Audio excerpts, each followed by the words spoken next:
In this video, I'm going to go over what's called the economic model. You know how much money you want to make. You know how many conversations that you need to have every day if you did the lid exercise, which is in a different video if you need to know how to do that. But what is the desired outcome from those two-way conversations that you're having?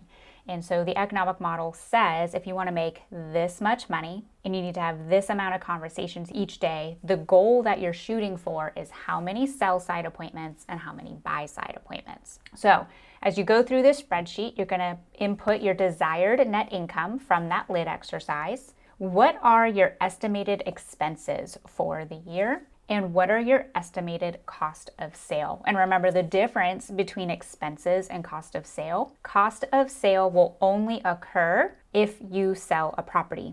Expenses, they occur whether or not you sell a property. So a really great example of an expense, say listing photography. A lot of people think that that is a cost of sale, but you can have a listing, pay for photos to be taken, and the listing expire and you not sell that property. So that would be an expense. It's going to happen regardless of if you close. Cost of sale might be a transaction coordinator who only gets paid if the deal gets to the closing. This spreadsheet then is going to calculate your total gross income needed, and then you're going to plug in what is your average commission check. That is going to break down how many units you need to sell this year. And then this is really helpful if you know your numbers, but if you don't, you can use the red numbers to the side. Those are averages, national averages. But if you do know your numbers, plug them in here. So let's say you have a 50-50 list side buy side. So you typically sell 30 units a year, and 15 of those are typically listings and 15 of those are typically buy sides. That would give you a 50-50 ratio. So you're going to put that in. Then you're going to put in your sold conversion rate. So when you get the listing signed and you put it in the MLS, or maybe you don't, but you get the listing signed and you sell it, how often does that occur? So in this case, I'm going to go ahead and put in 90% because most of our listings right now, if you're in the central PA market, they're selling.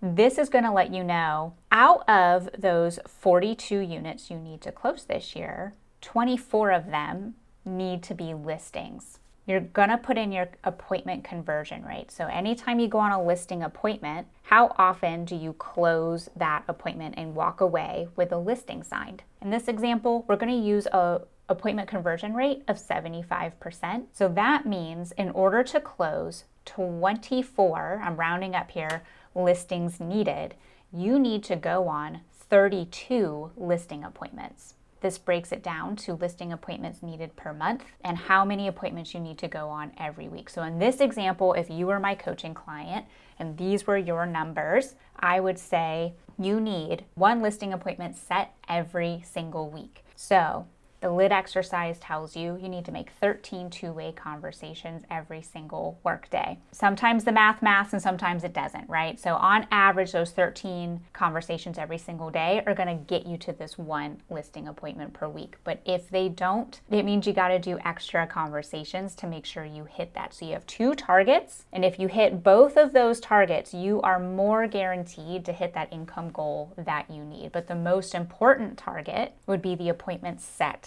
So some weeks it's going to take more conversations and some weeks it's going to take less. It's a bit of a science and an art, and it also depends on who are you having those conversations with. So following both metrics are going to help you be more intentional about hitting your goal. The other side of this spreadsheet does the exact same thing for how many buyer appointments you need. So you can see in this example, based on these numbers, I would say that this agent needs to have one listing appointment and one buyer appointment every single week, so that way they can close 43 homes and walk away with a net income of $300,000.